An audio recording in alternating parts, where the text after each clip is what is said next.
Okay. Hello, thank you everybody. This is Damage Per Podcast. I'm your host, Jesse Bartell. Today I'm with special guest and returning favorite Jerry Oltion, aka Ryan Hughes, aka The Man. So we had Jerry, introduce yourself. Sorry, say hi. Hi, thanks, Jesse, for having me on again. No problem. If you've been following along, we had Jerry on here several months ago. I think what was like November. I can't remember time Yeah, anymore. around in then, Yeah. sure. Yeah, November, October, something. And we talked about I was gonna say Ryan, Jerry's contribution to the Unreal novels based off the 1998 PC game. And we talked a lot too about Jerry's own past with sci-fi writing and fantasy writing. And we are back because a year before Unreal came out in 1997, a game called Shadow Warrior came out and did very, very well. And there was also, just like with Unreal, there were two novels published in order in the correct sequence, not Yeah, not like the Unreal books. right. The Shadow Warrior books, there were two of them. The first one written by Dean Wesley Smith, who also contributed to the Unreal novels, and then of course Jerry, aka under the pen name Ryan Hughes. There is another novel.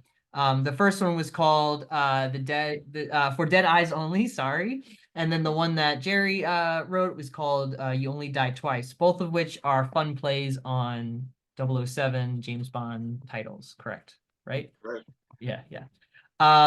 So we're gonna talk a little bit. I'm trying to think how I want to do this now because I was like, I could talk about a bit about the game first, or I could let Jerry, you just talk about Shadow Warrior. I guess I kind of want you. I want to know what your react because you're not. We've established that you're not a gamer, Right. um, and I'm curious that when they, unlike Unreal, where they present you like, oh, it's like this, this world, like a very serious like world building kind of game at the time for 1998. Comparatively with Shadow Warrior, not very serious, not very world building kind of game. It's just sort of like uh you are a Asian character who is attacked by his former boss's henchmen and you just Right. kill everything. So I'm Right. kind of curious. Well, I guess Jerry, let's start off with obviously this was written in 97, so you wrote these before the Unreal books or you wrote them around the same I think it must time? have been, I think it was before the Unreal books. I'm not Okay. absolutely certain of that, but yeah, I'm looking up on my wall here. And I've got all my book covers up in order, and Shadow Warrior comes before Unreal, so I must have written it first. Yeah. So I guess I'm curious, like when they presented like information to you, they were like, here's this character called Lo Wang, and Right. we have this game that is very tongue-in-cheek humor.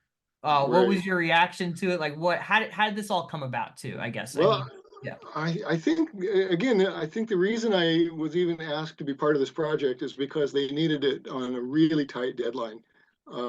We brainstormed this on May 7th of 1997, and we had to deliver the book by June 15th.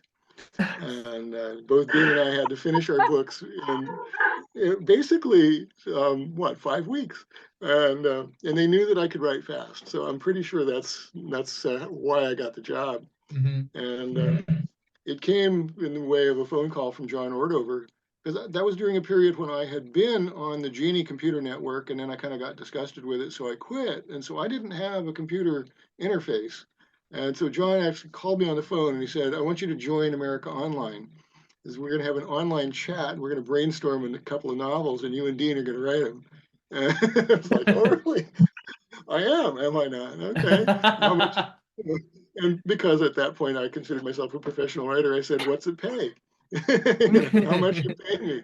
And he said, we'll just back the money truck into your yard and you can tell us when to stop. Uh, so it's like, okay, I'll write your novel. Sure, whatever you want, and yeah, we'll get it done in 5 weeks. It wasn't quite like that, but it was good. The money was okay, Hmm. and then he very briefly explained that it was a real tongue in cheek kind of a game, and that I didn't need to know anything about computer gaming in order to do it. They'd supply me with the story Bible, what little there was, and that we would get together on AOL with a group chat. Dean Smith, John Ordover, myself, Carol Greenberg, who's John's office assistant, and then two guys from, gosh, was it CD Realms, I think? 3D Realms, yeah. Yep. Yeah, two guys from 3D Realms. We all got together on this online chat, and we brainstormed the plot of two novels. And and we did that like the next day after that phone call from John Ordover. So I'm frantically signing up. Remember America Online? They would send you CDs in the mail, like you get 3 or 4 of them a day sometimes. Yeah. So there was no problem for me to join AOL. I had a stack of their CDs sitting around, I just Yeah, it's crazy to think of the time when the internet you had to run the software off a CD in order to get it. But yeah, that's it crazy. wasn't even really the internet. It was a very, very primitive. America Online is a separate standalone thing, and if you wanted to get on the internet, you paid extra for internet access. Crazy. Was Yeah. one of the people you're in the chat rooms with, was it George Boussard? You know? Oh gosh, I'd have to do some digging. I've got the notes here, but that name does not ring a bell. Okay, never mind. Uh, So George Broussard was the lead. He was the lead designer of that game, and also Duke Nukem 3D, which came out a few years early, or a year or two earlier, which was a big hit. okay. So I don't know if he was part of, or if he was interested in the story part. It seemed like George was definitely more part of the level design and the game design, maybe not necessarily the narrative. Um, but yeah, 3D that game. So it was developed by 3D Realms, which was previously Apogee Software turned into 3D Realms. Um, Hmm.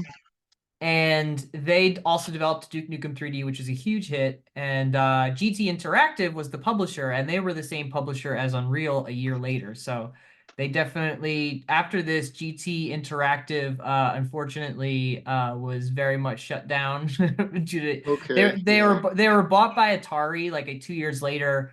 But they like it was weird because they did really well with these games, but they somehow still ended up in debt. And Yeah. Atari bought them out, and then they're still kind of like and then Atari died, and now they're actually starting to come back again somehow. But it's sort of a interesting it's sort of an interesting peak because it was like you had Shadow Warrior, which was like um it was like the best version of that game engine that they had made. Yeah, you could do a bunch of stuff in it. You could climb I ladders. You could. remember. I What's that? remember one of the things they emphasized is have Lo Wang looking up and looking down into things because we've got the technology to where we can do that now, and that was a big deal. Yeah, it was a really big deal. And there was like vehicles you could drive in the game, which was unheard of before. But Right. it's really interesting to me that like Shadow Warrior came out in 1997. It was like the peak of what we call the build engine, which is the game designed Mhm. engine that this runs Right. in. Right.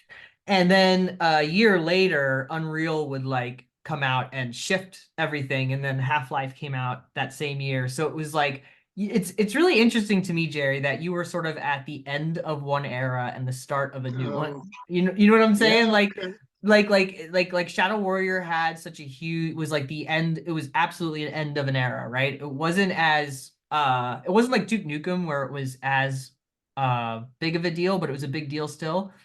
Yeah. But like it It came was to funny. the One of the things that one of the designers said is, "We want to make sure you understand this is not Duke Nukem."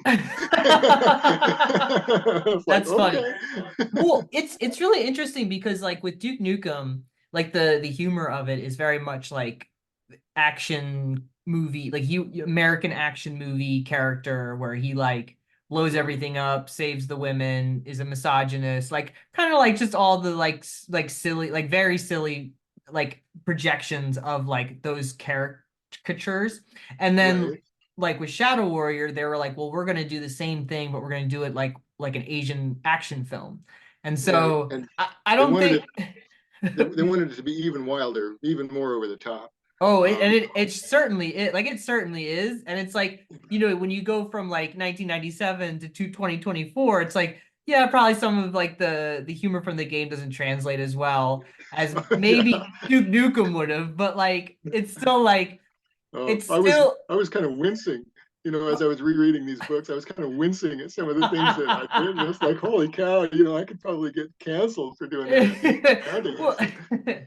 I mean, I would say, yes, until you realize that it's a play on those tropes. But I think that Yeah, it's so, it's so, I don't know, like it can be taken, like if it can be really taken out of context, I guess. But it could easily. it's very Yeah, silly though. It's not yeah. really, it's not Well, meant to hurt.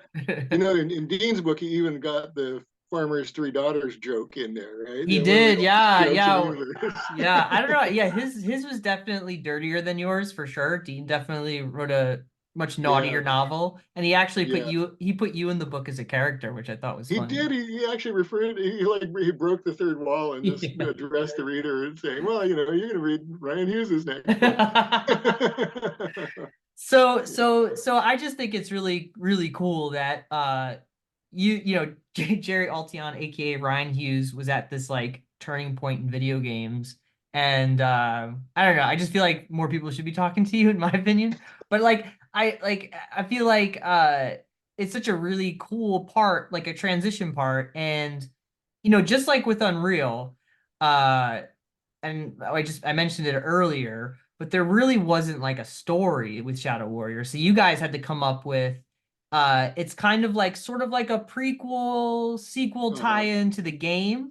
Right. Um It and had it has to do with the earthquake machine called the ABCD. right. We came up with this, but I'm going to back up and say that there was Sure. a little bit of a backstory. The backstory was that Lo Wang had been a kind of an enforcer for a conglomerate, a crime cartel. Not really a crime cartel, just a major business cartel. Like And Zilla Incorporated. Zilla Enterprises, yes, Yeah. and he had been betrayed, and so he was on a mission of vengeance to basically take out Zilla, and that was part of the backstory that was already established in the game. And what they told us was they did not want us to just write the novel of the backstory. They said they wanted a separate adventure that included that backstory as part of the background, and maybe even make it one of the motivating factors for good old Wang. But they didn't just want us to tell that backstory. They said we want a new adventure. Hmm. And the funny thing was, so the day after I got the phone call, we're on AOL brainstorming, and the guys from 3D Realms, they didn't show up. Not for, we were two-thirds of the way into our brainstorm before they, Ordover finally got them on the phone and said, "Hey, did you forget the brainstorming thing?" And so they logged on. And by the way, I got their names. One was Scott Miller, who was the head of Apogee at the time. Right. Apogee Uh, was and yeah. yeah, and the other was Murray Frickin. And I think he was at GT Interactive, if I remember Okay. right. All right. Yeah, yeah. So they showed up about halfway through this, and we had already come up with the ABCD device, which was let's see, the artificial beginning of continental drift. Yeah.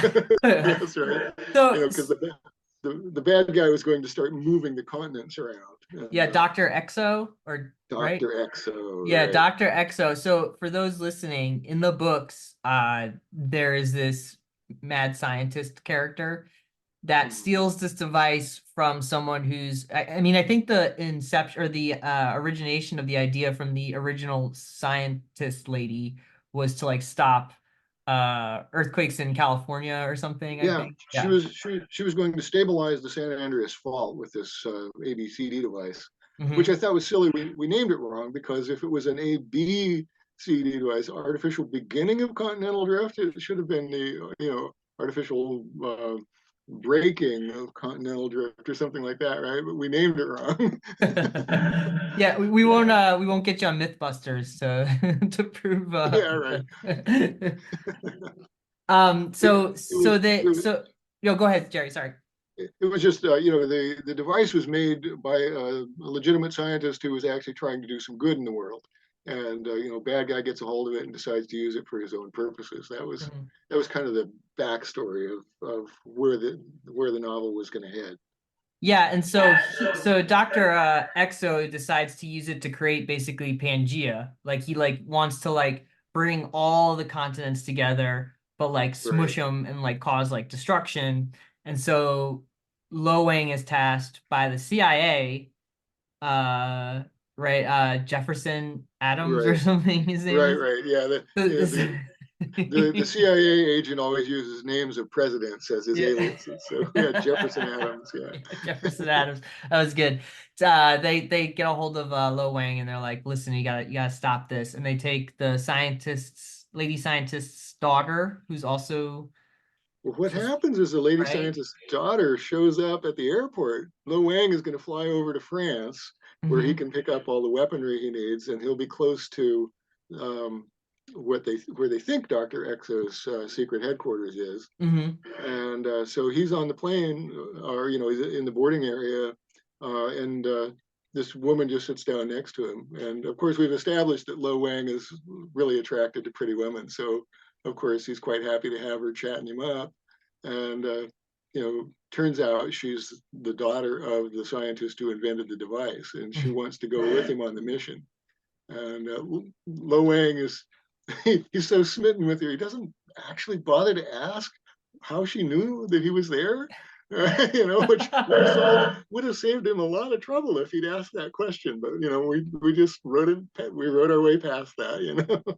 He was listen, Lo Wang just, he knows what he likes, so it was just hard Well, for him. we had this little thing going, Dean and I, where when Lo Wang would do something stupid, we'd say, "Well, he was thinking with the little brain, not with the big brain." It's true. Yeah.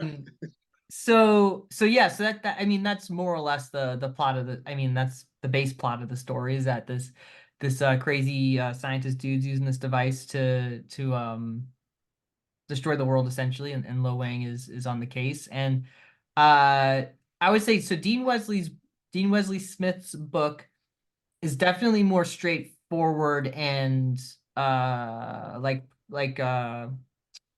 linear like about the Mhm. story. It's pretty much a telling of events of like the airport and getting to France and Europe and all that, and then it ends, and then your book picks up. And so I wanted to ask, do you know Dean Wesley Smith? I think he plays video games. Is that correct? Or he I doesn't don't all? know.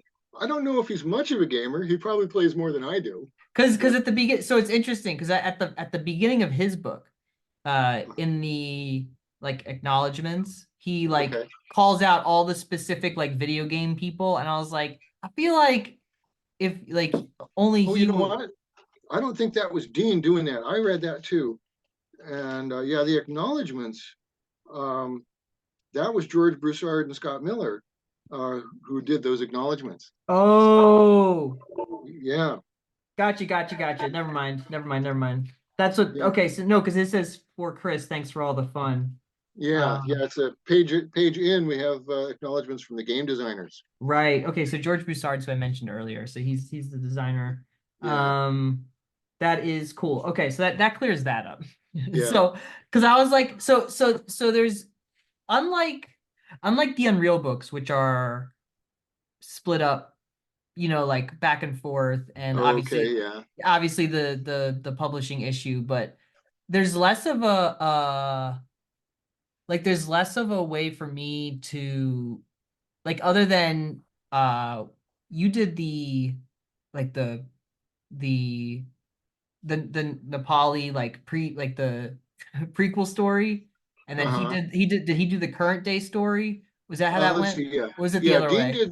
Dean did the prequel story. I did the current day story for the Unreal books. Yeah. Okay, but like in terms of like the writing, like it's not that like I wouldn't read that and be like, oh, these seem like very two different people kind of thing. But I feel Uh-huh. like with the Shadow Warrior books, they feel very different books. Like I I feel think so. like with Dean's book, he definitely is writing in the voice of that character more so. Like I think so. he's definitely telling it more like tongue in cheek on the nose, uh, and making lots of jokes. Yeah, when we get to yours, you actually start with like filling in a little bit of backstory about how like how Lil Wayne comes to America and he like trains and like he like his issues he has with Zilla, his boss, about like the dark arts and like right, him right. using that and all that stuff. So it's like way more like character building in yours than there was in like Dean's, which is definitely more like you feel like you're falling into the video game. So I'm like, so I was Hmm. kind of curious, I guess, like how you guys figured that out. Like, did you notice that when you were writing those books or? A little bit, and then we were on the phone to each other and sharing things back and forth as we were writing. And Dean was a little worried that he was going a little bit too far off the rails, and I was a little worried that I wasn't going far enough. And we talked to John Ordover about it, and he said, and I quote, "Every time you think it's too much, go further." That was John's advice, and so I felt like Dean actually had a better handle on the character than I did. Honestly, and rereading the books just this last week, I felt the same way. It's like, yeah, Dean got Lo Wang, and the situational comedy. Um, I think he did a better job with it. I was very proud of the characterization that I did, and proud of the story. I think I Mhm. told more of a convoluted story, but I'm not sure. I certainly wouldn't go out on a limb and say which is a better book, uh, but I think Dean's was truer to the game than mine was, for that matter.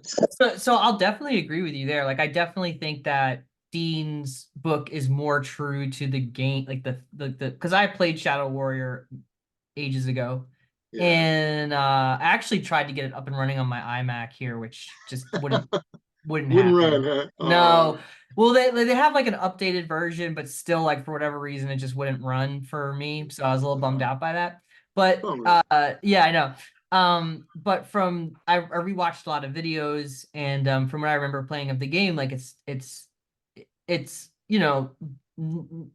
story is just not it's not a thing in that game, right? No, no. And And and I, mhm, one of the things that both of us had to really make sure that we did was he's offing people right and left. It's a first person shooter game, so he's shooting people all the time. uh-huh. And I'm not a very violent guy, and so Dean had him shooting a heck of a lot more people than I did. But I think the murder rate in my book was way higher than anything else I've ever written.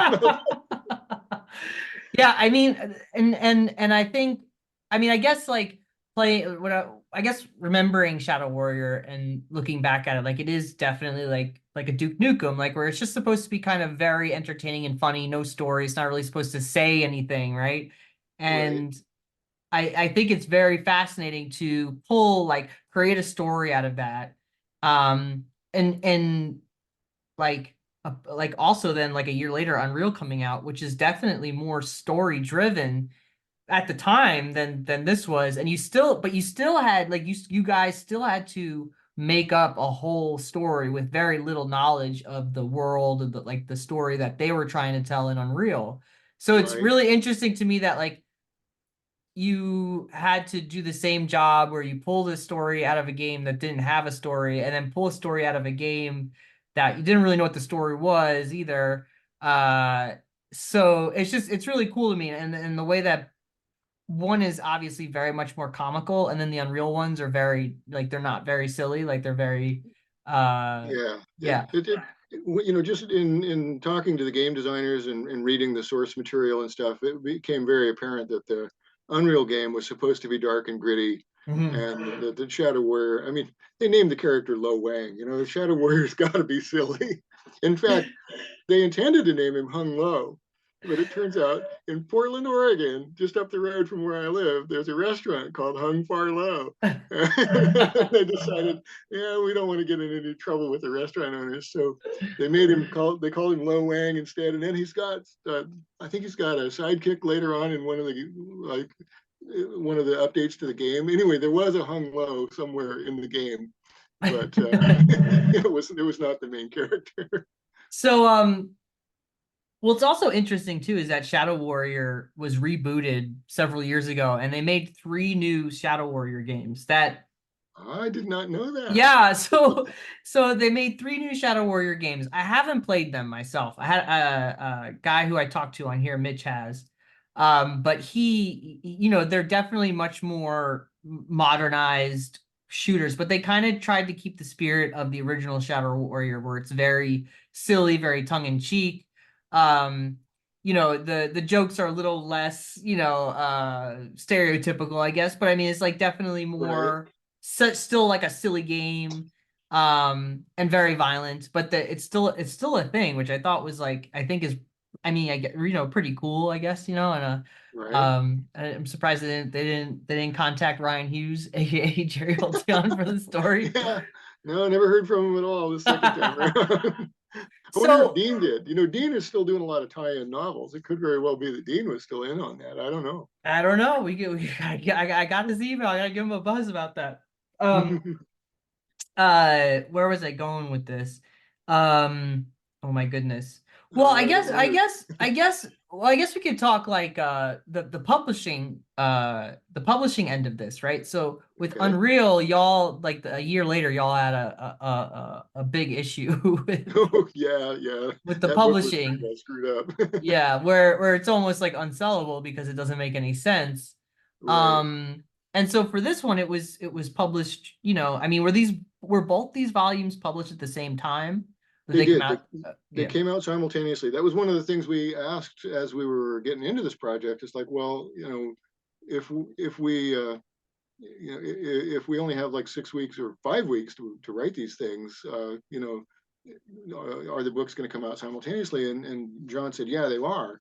And that influenced how we wrote the books in that we decided that book one could end with a cliffhanger, and a very unsatisfying cliffhanger at that, Hmm. because book two was already out. And we thought, okay, it's not unfair to because that people going into it are going to know there's two books, and it's really just going to be one book in two volumes. Hmm. So we actually intentionally put a very unsatisfying cliffhanger at the end of book one.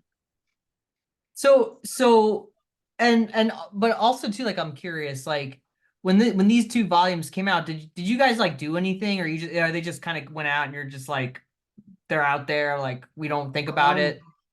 oh, I think we may have done like a local book signing or something, but it's not like we went on a national tour or anything. Hmm. And if I remember right, the next convention I went to after that, which probably would have been like like a WesterCon or gosh, the Oricon up in Portland. Anyway, it would have been about that time of year, in August or September. Hmm. I'm sure I took a bag of books with me, and was selling and signing books and talking it up a little bit, because it was a different thing. It was not the sort of thing that I'm used to doing, and I just kind of wanted to let people know, hey, I've got a little bit more range than you might think I've got. Yeah, I mean, were people like coming up to you and they were like, "Oh my God, I love Shadow Warrior is such a cool game. This is so cool." Like, do you remember any of those sort of interactions at all? Oh, I do. And the thing is, everybody expected me to be an expert at the game. And, they expect me to be like, master of level 10. It's like, dude, I can't even hit the first bad guy that comes out of the closet. And so I'm afraid I disappointed some fans because it's like, I'm a writer, I'm not a gamer, and sorry, but that's just the way it was. Hmm. And I think That a couple even actually would say, well, that's kind of a waste. There's gamers who could have done this. it's Like, well, it's so funny because after I interviewed you, I ended up doing a back and forth written interview with someone named Karen Travis, who wrote a bunch of video game novels and things, and she's another one who notoriously does not play video games, right, and she's definitely she used to be, at least, way more like online and in like forums and things like that, and people would find out that she didn't play video games and they like make a comment about it, or they like hold it over her head, and she's like, listen, does the book do the video game justice? And if it does, then what does it matter? And that's sort of her yeah, yeah, argument. So it's kind of like one of those right, things, like, I don't yeah, know, like writers in video games, I don't feel like it has to be like the same, like together as the same thing, as long as you like understand the source material, then that's really all that matters. Or if Right. you're responsible for coming up with most of the source material, which is kind of what Right. you guys did. Well, the thing is, I feel like if your goal is to have a book, then you need to get a writer involved. And it'd be nice if there was a gamer who had the writing skills and the time to do it. Um, but in fact, they needed a book in 5 weeks, and they got a hold of two writers who could do books in 5 weeks. Oh, and one other thing I didn't mention earlier is as I was digging through my notes on this, I realized that about 3 days after the brainstorming session, I took off on a 1 week vacation to Hawaii, and it was already paid for. Already had the tickets. I couldn't very well cancel out, so I took my laptop computer along with me, and I spent a lot of time in the hotel room writing Lo Wang from Waikiki Beach. So the first part of my novel was written on Waikiki Beach.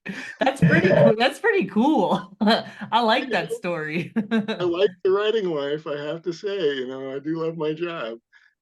Yeah, so back to the differences between the books too. I wanted to point out is that your book is definitely more like character heavy and driven, and it feels like it feel I just find that the tone, the voices of the books are so different. They are. And I can see the sci-fi writer in you like coming out, like the one who's like really trying to make this like um what kind of like show would that be? I don't know. Like you tried to make it like a fully realized version of this character and really give him like more of a background than probably anybody else ever would. So I just thought it was cool. Like for me, I liked being able to slow down Uh-huh. because Dean's book is like bam bam bam bam bam bam bam bam bam Oh bam bam. yeah, yeah. No, it's nonstop. Yeah. Yeah, it goes yeah, he really he goes crazy. But with yours, like it definitely takes time to breathe into the character. And I thought that was really I just thought that was cool. That's all. Yeah. Well, one of the things that we came up with in the brainstorming session was that Florel, the daughter of or the supposed daughter, Supposed daughter. right, right. She keeps delaying things. She's always coming up with something that needs to be done that delays Wang from achieving his mission. And Dean did that with very active delays, and I did that with very passive delays. She would injure herself and have to slow down, right, or something like that. But with Dean, she would trigger an attack by the bad guys or Yeah. something. So it was two different ways of doing that kind of delay. I had the more psychological, and Dean had the more action oriented approach. Yeah, and I think it's cool that way. But like like I said, like with the Unreal books, it was definitely harder to like figure out who wrote what. It didn't feel Yeah, like it felt more like with those books, the voice was a lot more you guys were more like in sync, I guess, I with think we were. Yeah, with how that was. So I think it's kind of cool. But it kind of makes it feel like two different books, which I think is fun. Like yeah. when you read a series or you read even like say something like the Star Wars books now, like you'll read like there'll be like a a 3-6 book series that takes place during one specific timeline or something. Hmm. Um, and then you have like a bunch of different writers writing a different book in that sextet or whatever you want to say. So you get Right. like it's kind of cool because you get to basically feel like you revisit these characters with a different writer and like their approach to those characters, like keeping in line with who the characters are, but like having their own writing style in it. Yeah, Um, Kathy and I did a Star Trek book in the series called New Earth, and we did yeah. book 4 in the series, and it was like that. Each one of the books had its own flavor, and you know, when it came around to our book, people who knew us said, "Oh, I could tell without even looking at the cover, this was your book." Well, that's like that's a very different experience. Like when you go to like when you're doing like the cons or whatever to do signings or promote your books, like with Star Trek, that's something you could talk fluently in at the time, I would think. Oh Like yeah, yeah, absolutely. like you could like big Star Trek guy that you could really talk all about it and go off like on different timelines of like ideas of what could or Yeah, couldn't happen. So right. it's interesting how that can be very different to like a video game, where if it's something that just like mechanically is not interesting to you, but then you have Star Trek, which you just watched a ton of it since like you were a kid or whatever. Right. Yeah, I think that's super cool Well, myself. I think the good news there is that I did find the project interesting, and I thought the character was fun. Hmm. And yeah, I mean, he's got a Chinese name, but he's supposedly a Japanese ninja, and it's like Yeah. right from the very beginning, it was like, okay, you can't take this seriously. And you know, I don't really take life all that seriously, and so it kind of fit into my worldview a little bit. Yeah, it was I don't want to say it's like a Dadaist kind of book, but it's It like was yeah, I mean it is well, yeah, I guess so, but like it definitely has more like I feel like if it was like a real Dadaist book, like it wouldn't have a real plot, like or structure. right. It would Yeah, just yeah, like go off into no, nonsense where yeah, there is a beginning and an end to this story. So, yeah. but it definitely has those moments of like wackiness where you're like, what is going on? Like, Oh yeah. yeah. You know, So, and that's the thing when we were doing the brainstorming session in that AOL chat, it was funny because one of us would throw out a silly idea, and then you know the others would just like jump on it and flesh it out, and it's like, wait, I wasn't really serious. And it's like good because we don't want serious, you know. And so a lot of really crazy stuff wound up in the outline and in the final books. Um, just on a whim, really, you know, it was just random neuron firing at the right time while I was typing a message into the chat, you know. And well, it turns out John Ordover, the editor of the series, he came up with a lot of the ideas. The idea of Australia moving like an aircraft carrier and having to land an airplane on it, that was John. I was kind of surprised, you know, when went back through the notes. I would have sworn I came up with that, but no, it was John. well, I think that's like also like super freeing and fun to be like, as a writer to be like, well, we can be as creative as we want and like somehow it will still stick, like all we have to kind of do is keep in line with like the character of who he is, but really like we can just kind of take it any which way we want. And that's kind of fun to work with where you have like the parameters are wide open, unlike with something like Right, Star right. Trek. Right. Yeah, like, we threw the Teenage Mutant Ninja Turtles in, Yeah. and you know, not by name, of course, but we had turtle guys with swords who had artists for names, right? So it's like, yeah, and again, Ordover threw that in there. It's like, hey, why don't you have these turtle guys with swords and arty names? And it's like, all right, I can do that. Can I run over one with a tank? You know? And yet, and somehow like all that wackiness doesn't like with the game doesn't feel like that it doesn't feel that weird at all. Like you just be like, oh, well, that game is weird and this is all kind of weird. So it all kind of makes sense. So it's not like, you Yeah. know, You know, that scene with the turtles actually it led to one of my favorite lines, uh, which was I was writing that scene and I was describing it to a friend of mine who's a real punster, and I described the scene about how he moved so quickly that even the Ninja Turtles didn't even know he was there. That suddenly their sword would just disappear from their hands, and he would duck back behind a rock, you know. And my friend said, "Oh, suddenly a wang shot out." And I was like, "Oh my god, I'm putting that in the book, dude." And I did. And when I finally submitted the novel, about 2 days later, I got an email from John Ordover, and he quoted that, and he said, "You're a sick man, Jerry." Okay, the job there is done. I think if you guys were to have a contest, though, I think Dean would take the cake on the sickest man in the room. Oh yeah, yeah. He had great puns, and the thing is, you know, a lot of the stuff though that we put in there, a lot of the things that Lo Wang says, came straight out of the game. They gave us Yes.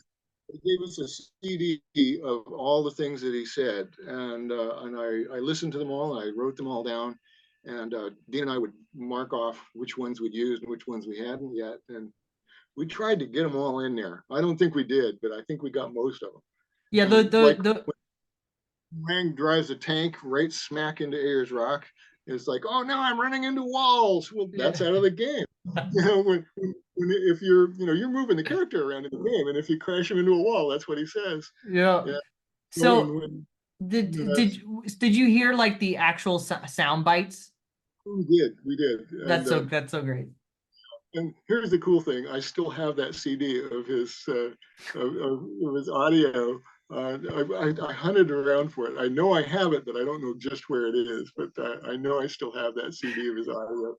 Dude, there are so many like old school PC guys that would lose their minds if they knew you had that. Like they would because for I mean Shadow Warrior for I mean so like retro shooters and things like that have really come back again. And Right, so there's people that like have like that's all they play are like these games that are like homages to retro shooters right, and like look like that. Like they make games now that look like those game like Shadow Warrior looks. Like that's they go back and they do that. But if somebody knew that, especially what's his face, I forget who did the voiceover for Lo Wang, but he was a pretty famous character voiceover for video games, and he was so great because he did that voice that he does like that Lo Wang voice, which is like kind of gruff and yeah. like Or you'll make another stupid move. yeah, yeah, yeah. So he like that's like kind of how he just talks. So it's really funny but I'm dude, if somebody found out that you had that CD of sound clips, like they would you could sell that for like so much money probably. That's Yeah. amazing. Yeah. Well, the thing is, of course, we'd have to get permission from the guys at 3D Realms or whatever, whoever inherited all their stuff. We'd have to get permission to use it. Dude, I Uh, don't I don't I don't even know who owns I don't know who owns that like those original sound clips anymore. Like at this point, yeah. a lot of those things get lost with time because like people like Apogee and 3D Realms, GT Interactive, they're no longer a thing. So Right. I don't really know. Yeah, that'd be a real question is like, what is my legal obligation to stay quiet after 25 years, I don't think I don't think there's much I think the Shadow Warrior name is trademarked and that is they've licensed that as a thing, but like I feel like those assets it's like the original game I'm not really sure if anybody owns them. I'm not sure. I don't think anybody owns them anymore. Yeah, Huh. so I don't know. Yeah, I don't know. That's a real question. Yeah, I don't know. It might be Yeah. a moot point because I don't know where that CD is. It was not where I looked when I thought I knew where it was. So I'll have to dig a little deeper, I think, to find it. Um, so this is like another case where I really wish that there was just like same with the Unreal, but like Unreal would be a little just a tad more bit work. But like this like if we could just like I don't know who owns these things, but we could just get them digitally online, like ebook versions at least of these books, Like, that wouldn't, it would cost the publisher, which I think it's still, I mean, I think it's still Pocketbooks. I tried emailing Pocketbooks, by the way, about Unreal. I Yeah. don't know. I don't know if I told you this. So I reached out to someone who is a representative of Simon and Schuster, and I said, "Can you get me in touch with the Pocketbook people?" And they did, and I sent an email with like the old SKU, like the ISBNs that are the ISBN. I don't know what these are, tens. 369. Yeah, they're ISBN tens. Like the Yeah. 0671 because it used to be because now it's like 978. It's a 13-digit number now. But Okay. like, yeah, I sent them those SKUs and I was like, listen, can we do anything? Crickets. So I don't know. The thing is, let's see. Okay, I've got the letter that they sent me when they remaindered the book, uh, October of 2000. So that was when the book was remaindered, and I was allowed to buy books for like $1 each or something. Uh-huh. At that point, I bought like one box, I think. Well, it's unlike the Unreal books. These are a little more attainable. Like you were very kind and you were able to get me the one you wrote, the volume 2. Okay. Dean's book I had to order off of Abe Books. Hmm. And it has like a ski like someone like it was very like this is a very beat up version and I still paid like I don't know, over $20 for it. Oh my goodness. Yeah, I know. Uh, but like, unlike the Unreal books, you can't find them like anywhere. Well, I think the problem with the Unreal books is they were so badly mangled in the publishing operation that I think they just quietly disposed of most Yeah, of them. they probably pulped them all is what happened. But with the Shadow Warrior books, you can find them floating around. They they will cost you far more than what they originally sold for, which was You know what's weird is I still get a royalty statement for six both. bucks. Yeah, and it does still come from Simon and Schuster. Um, Yeah, I'm telling you, man, that I don't know why they won't talk to me. that's weird. I don't know that they would talk to me anymore either. It's been years since I've had any connections there whatsoever. Uh, but I'm sure that the only thing that they would have left anymore would be possibly the page layouts. They might still have that, but I don't imagine they have any other. They certainly don't have any of the material that we got when we, like the story Bible and the outline. Hmm. Here's the thing: I've got the AOL chat that I recorded and printed out, so you can see the chat as we were developing the storyline. You can see who's responsible for which silly bit. Uh, you know, That's just that's so cool. Yeah, I forget when there was a time when we could print out chat logs like that because yeah. I used to do that back in like middle school. But But you have to get a hold of 5 people to get their permission to release that because there were 5 people in that chat. Actually, let's see, one, two, or no, there were 6 people in the chat. So yeah, and 2 of them are with 3D Realms, and who knows if I could even get a hold of them anymore. yeah, I don't those guys, I know George Broussard's still doing stuff. I don't know Scott Miller, I'm not sure about, but George Broussard, yeah, I know he's still doing stuff, but I'm pretty sure if you were to be like, "Hey, we have," like he'd be like, "What, like who are you people? What are you doing?" Yeah, yeah, that's right. There's one book, or there's one game that I wrote. It was called Vor, the Vortex. Uh, Yeah. and what I understand is that that was just one guy who owned that, probably living in his mom's basement, and if I could get a hold of that guy, I could probably get the rights to my book back, and then it would be kind of fun to just throw that up on Amazon again or something. Yeah, Um, yeah. I don't know who that guy is, but I wonder if he still has the same contact info that you have. all right. And this is the thing, all these books are done as work for hire.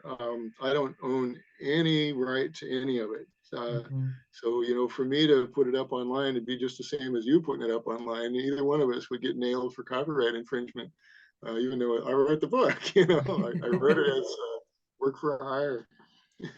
So, what was like your big, I mean, for you, obviously it was a good paycheck, but I mean, like, what for you was like, I mean, after this you did the Unreal book, but for you, the experience, like, what was, do you have like any, like, did you have any like big takeaway that you remembered or like anything that like after doing it, did you like doing it? Like you, Absolutely, yeah, yeah. absolutely. I had a ton of fun with it. This was one of the first projects where I really could write whatever I darn well pleased, and the crazier the better. And a lot of times when you're writing things, you come up with a really crazy idea, and you think, oh, that nobody'd buy that, and so you tone it down a little bit, and you try and make it a little more realistic or a little more believable. And I didn't have that restraint here, and so there'd be times when I'd have a couple of beers and Kathy and I'd be brainstorming the next chapter. Like, how about if we had him like accidentally shoot a nuclear bomb at Ayers Rock? It's like, okay, I'll do that. Yeah, he had portable nukes in there. I was very proud of that end scene where Wang had actually given up, and he'd set a timer for 30 minutes on the nuclear bomb and just threw it over his shoulder. And it's like, well, in a half hour, this is all going to be over with anyway. And I love that bit, that dark moment of the soul where he gave up. I felt like he had to have that. Yeah. And then it's like, no, I'm not giving up after all. And then he's got to find the bomb. Like, I know it's here somewhere. And that was another thing, it's like I couldn't have gotten away with that in any other book. Yeah.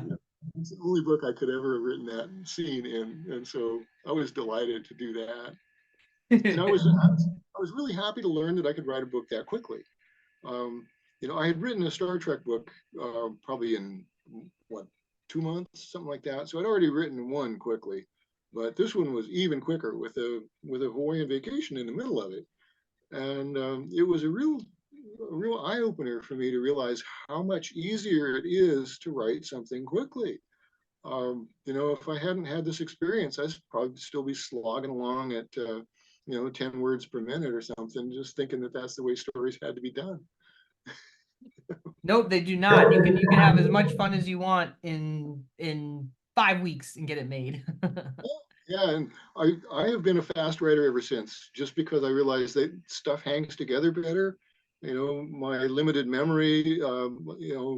If I wait too long, I forget what I put into the first part of a book, and I wind up with loose ends and or reinventing things that I'd already solved earlier on. So yeah, writing fast solves a lot of problems.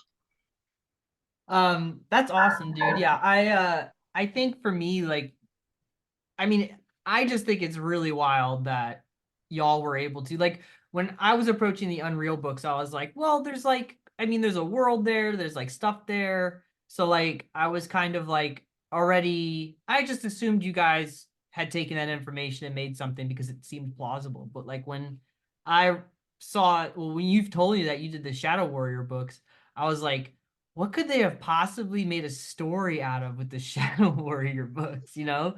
Like I was like, and two whole books. Like what story could they possibly tell? And then I read both of them in like, I don't know, a week and a half or a week or something like that. And it was like it was just super fun. It reminds me of a just of a different time, like a different wacky time in video games. Right. When video games were just video games with a capital V, capital G, like it was just like goofy. Um, Yes. and like I said, it kind of like it's so interesting to me because it is kind of like the end of an era. It's these types of games would be continued to be made. They just fall out of fashion. But like the next year, like everything changed for PC gaming, and I just think it's funny. Like I said before, that you're like the end of this and the beginning of the next movement. Well, it's So funny because I never actually knew that. I didn't really realize that I was kind of on that cusp of change, and I don't think I had a hand in the change. I don't think my book influenced anything, but it's kind of neat to know that I bridged a boundary of some sort.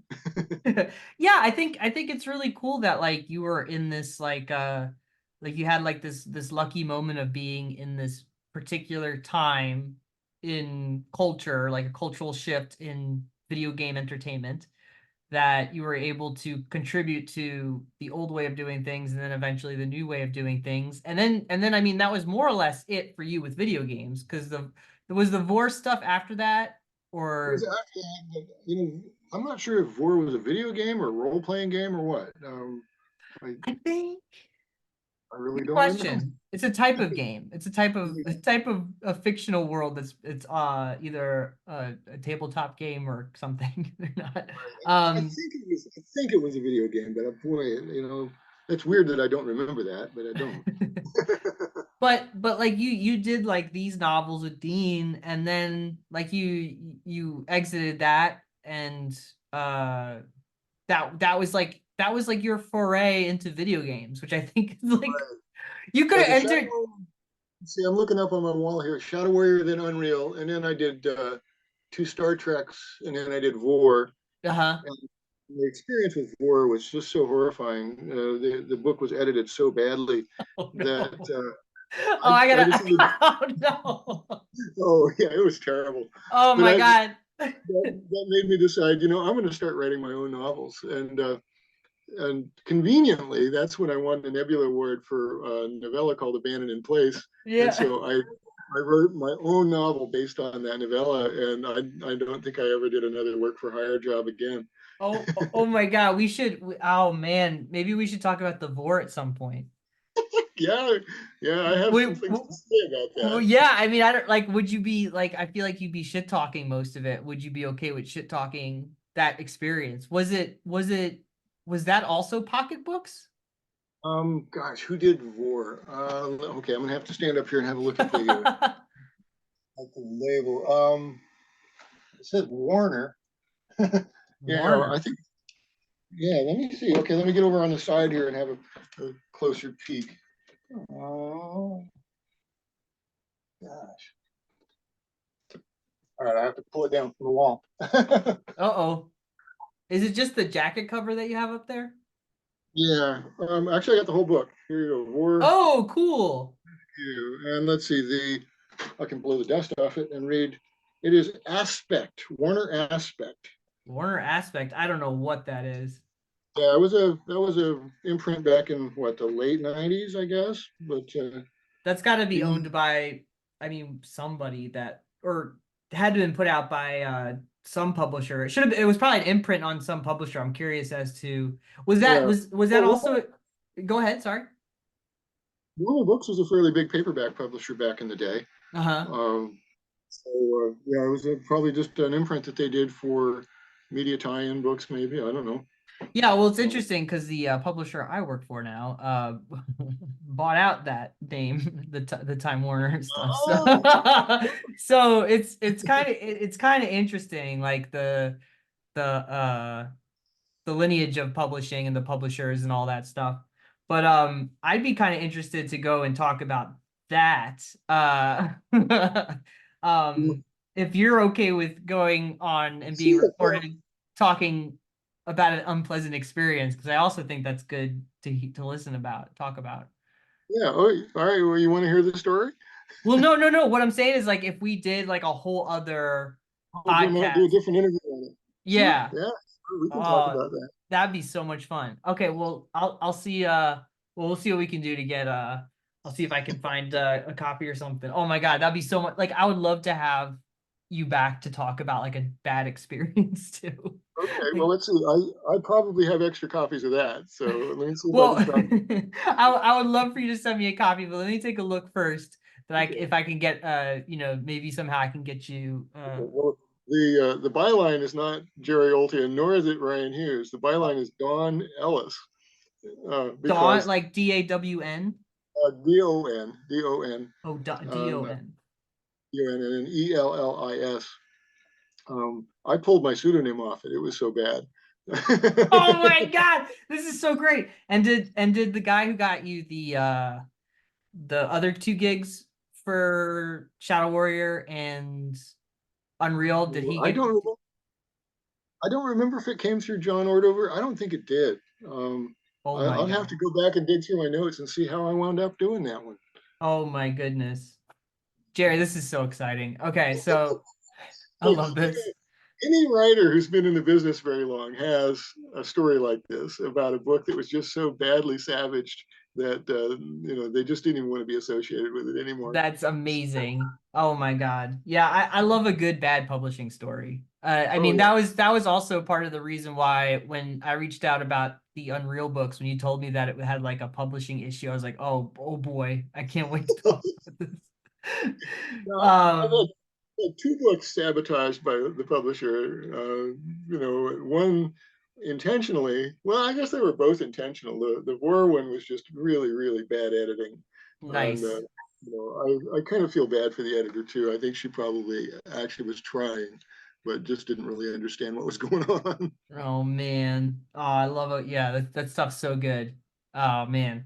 Um, all right, maybe we'll figure out we got to figure out something for that because I think that'd be Okay. a good discussion if you're down and okay to talk about a bad experience and possibly talking about people who you have to maybe not say some great things about. So it's up to you. I'm not going to say horrible things about the editor. Like I say, I think she tried. I just don't think she succeeded. That's all. Oh, um, well, that's I mean that's pretty much all I wanted to ask or talk about with Shadow Warrior. I think they're really fun books. I think they're uh I don't want to say no, I want to say they read faster than the Unreal books. They're just very different. You know, they're just very Much more lighthearted, I think. way more lighthearted, way more punchy. And once again a really cool exercise in creating something out of almost nothing. So I thought that was it's just really fascinating that there was just two volumes of this book out there Yeah. on this video game thing. I'm really glad to have done it. It's one of those things when you get into a project, you always wonder, 20 years from now, how am I going to feel about it? Well, here it is, 20 years and change, and I actually feel quite good about it. So, That's you know, great. Like that's awesome, dude. Like I love that. And I love that you still feel so positive about it. Like that you can look back on it and be like, that was really fun, like all that stuff. well, I think people's memories do tend to soften over time, and you remember the good bits, you don't remember the bad bits. I'm sure that while I was writing this and I was under that intense deadline on my vacation, I'm sure I was complaining a lot, and I wasn't cackling with glee over the fact that I had to work really hard. But I look back at it and it's like, yeah, I'm really glad I went through that. I'm glad it happened, and I'm glad I met the challenge and apparently did okay. Yeah. That's really great. And like I said, I still think it's just a really cool, awesome uh point in video game history that you were a part of, that you were just in that little like sphere of crazy things happening and contributing to that. And we're Talk about crazy. One last crazy bit was yeah. that I didn't realize this, but the Shadow Warrior guys flew somebody up from Texas to play the game for us again. I mentioned that when we were talking about the Unreal. I Uh-huh. didn't realize it happened twice. It happened with the Shadow Warrior guys too. I've got my notes from when the guy flew up here to play the game for us because the game wouldn't run on either of our computers. And so the guy came, they flew him up here. We had lunch. He played the game for us, and he flew back home to Texas, and I thought that guy's got a job I wouldn't mind having. Yeah, that sounds like an amazing, like I want that job. But one time very many moons ago, I was just very briefly writing about video games in a professional setting that wasn't just me doing it like this. It was like a thing, and I actually was taken to New York City to play a video game in a hotel room with the publisher. And that was really cool and weird because I was like, this is weird. Like y'all have a lot of money. Yeah, that's it. Suddenly, it's like the old Far Side cartoon of every parent's dream, and they're looking at the want ads, and video gamer who can hit level 7 on Quake. It's like, oh, our son has a future. Wait, what was it like though? When he was there playing the game for you, were you just like watching it like I don't know, this looks like a video game? Like Well, the thing is, he was demonstrating. He had it in what's the word you used? The mode where you can't be killed, right? oh, Um, God mode? right. So he had it in God mode. So he was showing us all the stuff it would do, and he was intentionally doing things that would trigger Lo Wang saying something. Like there's a woman taking a shower, so he'd barge in on her and she'd scream, and he'd say, would you like to wash Wang? Stuff, right? And he'd crash the character into a wall, or he'd shoot at something, and it would the bullet would ricochet back at him, and Wang would, I can't remember what he would say in that instance, but he was giving us all of the reactions that Wang would have, and it gave us a feel for how the character was written. And I think it was actually money well spent. you Yeah, know. no, I think that kind of stuff is just, I mean, that doesn't happen anymore. Now they just send you a file, and Zoom call or something, right? yeah. So I think that's once again one of those moments in video game history that was, I think too, like for you probably like the money they spent, and I think you mentioned this last time, but you're like, whoa, this whole video game thing is, they got money. So and People they thought that only was, they've only gotten more money since then. So yeah, it turned out to be a big industry. Yeah. yeah, huge Well, huge I shouldn't industry. I shouldn't give you the impression that the pay was like extremely good. It was not as good as Star Trek, But it but but I mean, it was like it's really good when you're sort of a sci-fi or fantasy novelist who's kind of getting gig after gig, and you're doing okay, you're writing for magazines, you might be getting a novel, like you might be like the what was it, the Dark Sun series, was that Yeah, I did one in the Dark Sun So, series. yeah, one of the Dark Sun books. So you're getting these, but then like this like property lands, and they just offer you like a significantly more amount of money than you would normally get paid, which not $1 million, but like at the time you're like, cool, like this is Yeah. great. Well, it was twice what I got for the Dark Sun book, I imagine. Mm-hmm. It was probably about two-thirds what I get for a Star Trek book. So, and given that I was in and out and done in less than 2 months, so Mm-hmm. I felt like, yeah, that's a pretty good paycheck. Yeah, that's a really good paycheck. And I think, like I said, when you're like a career writer, or you're somebody who's basically writing book by book to pay either rent or your mortgage or something like that comes along, and it's like it's very freeing. Yeah.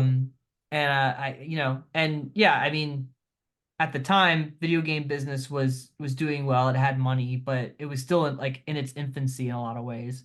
It was just starting. It was just before everything took off, and now it's a multi-billion-dollar industry and whatever. Um, but yeah, it's cool, man.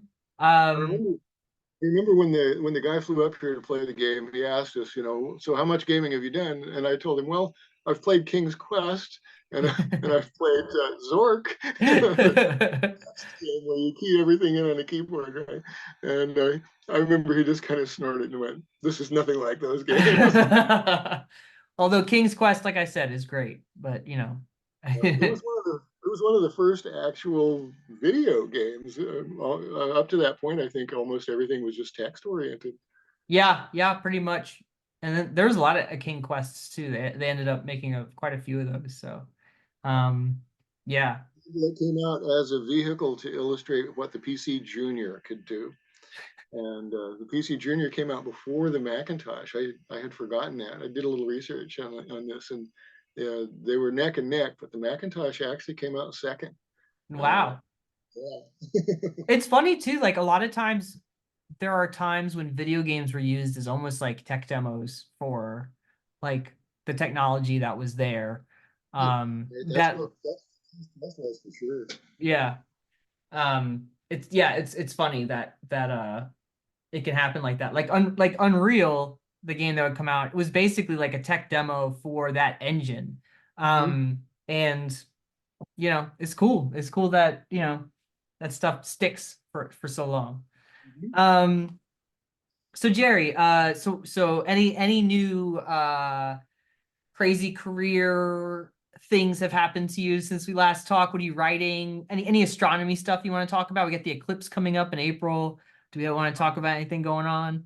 Life is just pretty much same old at this point. Mm-hmm. The eclipse is going to be a big deal, but I'm not actually traveling into the eclipse path. I'm going to go ahead and stay put. It'll be about an 80% eclipse here. Mm-hmm. Uh, I just, I'm just not in the mood to fight crowds and inflated car rental and hotel prices and stuff. So I'm not getting into the path of the eclipse. But I would urge anybody who's listening to go ahead and go to the trouble and get into the path of the eclipse if you have any chance, any at all, inclination at all to do it and the chance, because it is worth doing. It is, Mm-hmm. and I know I'm going to regret not going, but I just decided I don't have it in me right now to fight the fight to get into the path of the eclipse. Yeah, it sounds like it'd be a headache, but that should be a really cool a cool thing. What are you working on anything right now? The newsletter that you do, are you sorry, burping. Did you are you writing anything? Not even like sci-fi related. I'm talking like your astronomy stuff, anything. Yeah, I'm not doing any science fiction right now. I did a couple stories a couple months ago, and I've got those out to a couple of magazines, and seeing if they'll buy. Uh, Mm-hmm. but mostly it's a nonfiction, the Sky and Telescope column, and the magazine of fantasy and science fiction column, and email. I do a lot of email. It feels Love like writing, love a good email. My job now is mostly just email, so I get it. Is there anything that you're just excited about going on? Just anything at all, like movies, books, your I cat's did. birthday? I read a really good book the other day. Oh yeah. It was a lot of fun. It was called On Earth as It Is on Television. Uh-huh. This novel about an alien I wouldn't say an invasion, an alien arrival on Earth um, that proved to be just insanely anticlimactic for Earth itself, but for the characters involved, it was a big deal. And it was a really cool character story. I loved it. And Sorry, was it a big deal for the people that the aliens that landed? Like it was a bigger deal for them and less for the people of Earth? Is that what you mean? well, they basically just hovered over cities for a day or two and then went away, and they never even contacted us. So it's like all we know is that they're there, and we had absolutely no contact with them, except well, spoiler, but it turns out one of the characters that we are following in the book is an alien. So it's like, yeah, they know the story, but in fact, they expected to be picked up, so they don't really know the whole story. They don't know why the people left before they picked them up or anything. So yeah, it was a first novel. I think the author's name was Emily Jane, and Oh, okay. I really loved it. It was a good book. Um, and let's see, the previous one to that, I read Lessons in Chemistry, which Oh, nice. Yeah, sure. uh, Yep. I know it's been done as a TV series, and I haven't seen that, but the book itself I thought was brilliant. I really loved it. Yeah, that's a funny case of they marketed it with the book jacket to be almost like very pop lit romance, but it's really not Uh, that. And I that's think it. that it tricked a lot of people into thinking it was something different than what it was. Um, Yeah. and yeah, so they made an Apple Plus show and what's her name? Oh my God. Allison. Oh man. Hmm. Don't I get know old, about the Apple Jerry. Plus. I don't Yeah. know the other thing. Yeah, But it was yeah, I forget her name.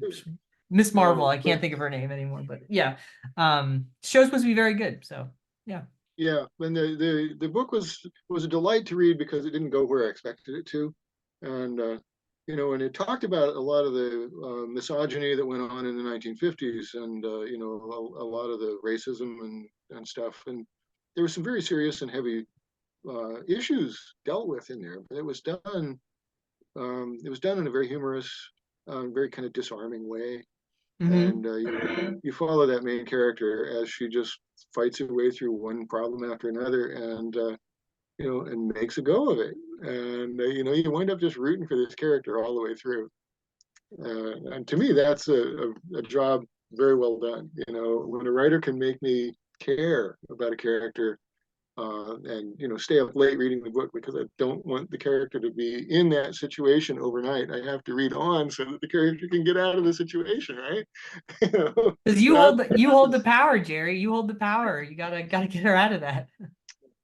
I've always had that weird feeling about leaving a character in a lurch, and even writing a story. It's like I can't have them hanging off the edge of the cliff all night. I have to stay up and write the scene.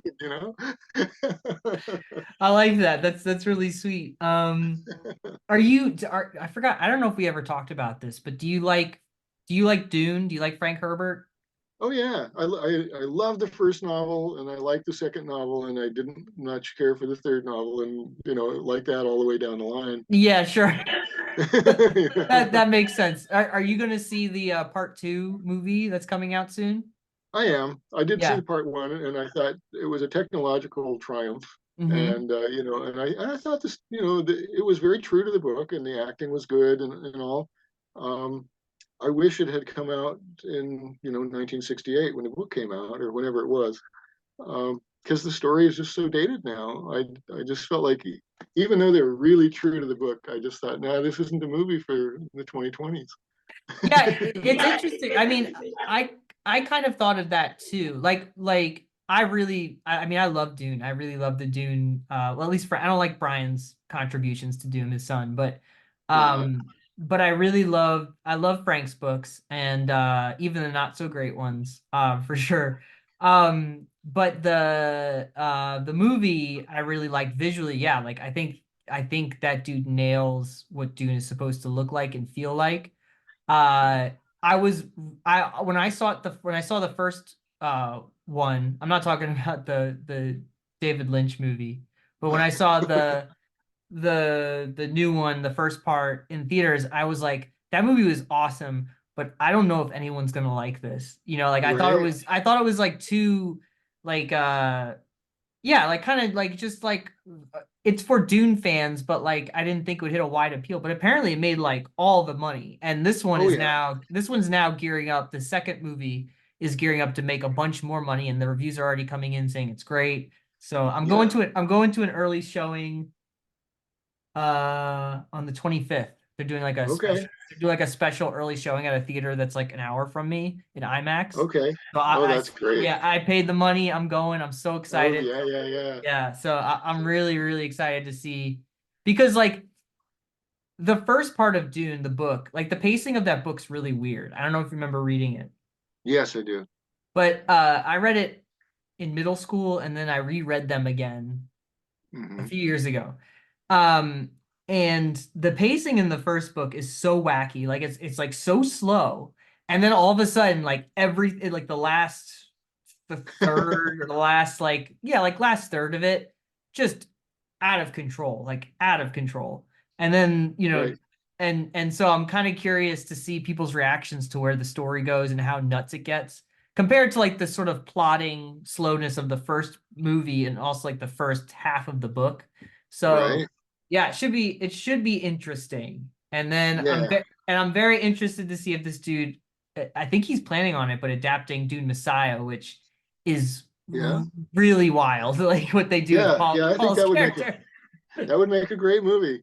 Again, I don't know if it would be right for our time, but it's something that needs to be done. 200 years from now, people looking back at it won't know that it wasn't right for our time, right? Yeah, right. They're like so Paul basically ends up comparing himself to Hitler and committing genocide on many planets. And Yeah. like it's so insane that Well, story. I saw Frank Herbert gave a talk at the university where I was going to school, and so I don't remember. Somebody basically asked him, "Well, what was your point? Overall, what in one sentence, what was the meaning of Dune and Dune Messiah?" I think those are the only two books out at that point, and Frank's answer was, "Beware of superheroes." And he said, "That's what I'm writing about. That's the message here. Beware of superheroes." As they'll turn on you. Yeah, it's really it's I, so when the first Dune movie came out, the first new one or whatever, there's a lot of people online with all these like hot takes and all these like writing all these pieces and on Twitter and stuff calling out Dune as being like this white savior movie. And like Mm, everybody who read the books is like, just you wait.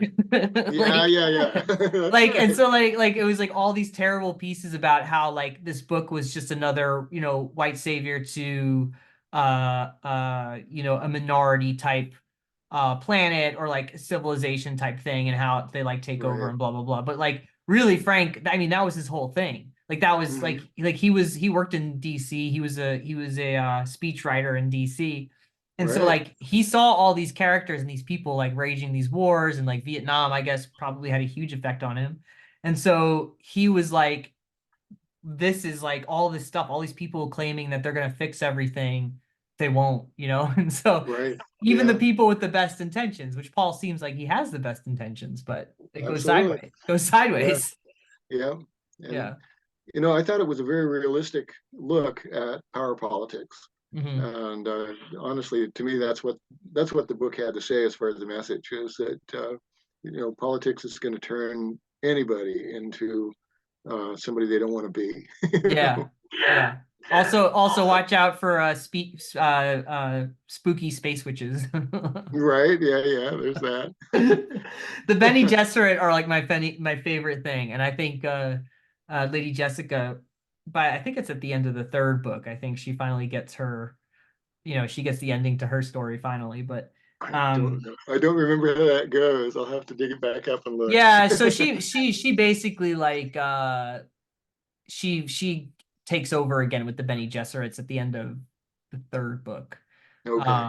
After like after uh Paul's kids, the twins, the girl lives, and the boy, he becomes like fused with a sandworm or something like that. Oh, yeah, I do remember that. Yeah, yeah. And there's like those people that are like hunting the twins to kill them and stuff. Right. So yeah. Anyway, it gets very weird, obviously. But Yeah. what was Frank like in person? He was a very I don't know what we'd say, a very normal guy, right? I mean, he had a kind of a white scruffy beard, and Yeah. I remember him as being kind of short, but that could be a false memory.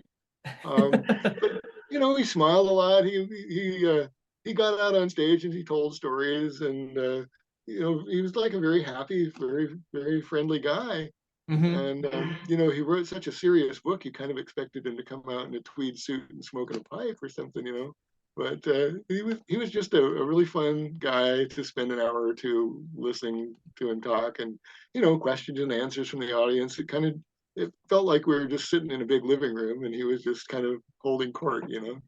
Yeah, I mean, So, I wish I had a chance to talk to him because he just seems like a really fascinating guy. But it seemed like, I mean, from what I understand of Frank, like his wife died at some point, and then he kind of just became a little different, and then of course he passed away. But it seemed like he really loved his wife a lot, and that was like a big thing for him. I've met his son Brian Uh-huh. several conventions, and we corresponded and stuff. And I always felt that Brian got the sense of humor that the rest of the family must have lacked, because Brian, he was just a hoot. You spend 5 minutes in that guy's presence, and your eyes are running with tears just from laughter. He's a fun guy. Well, that's good to know. And I'm sorry about my comment earlier. I don't like Brian's take on Dune, but it Cool. seems like he's doing fine though. Well, turn off the recording, and I'll tell you about a cartoon that I read about both Brian and Kevin Anderson. So, Oh, okay. Yeah, yeah. That's a good idea. Um, I think on that note, I think we will actually, I think we'll call it quits here. This was really, really fun. This is awesome. Jerry, as always, I could talk to you probably forever about all the things and the nerdy things that we do. I it's think certainly been a fun visit. what's that? Sorry. It's certainly been a fun conversation. I've enjoyed it a lot. Yeah, me too, man. Really appreciate it. And I think like I said, I hope just we could just keep these things alive a little bit longer if we can. Yeah. Well, we can talk about war next, I guess. Yeah, yeah, absolutely. I'm really I'm very excited to that proposition. So we could do that. So Jerry, is there anything you want to say on your way out? Where do people find you? What anything? JerryOltion.com is my web address. You can get in touch with me through that. Stories in analog every now and then. Stories on Amazon, but I'm not as active as I used to be, so no novels or any of that at this point. So Well, Jerry, I really appreciate it. I appreciate your time, and we will probably, hopefully, be back. So sounds good talk to me. soon. All Thanks right, for bye. having me.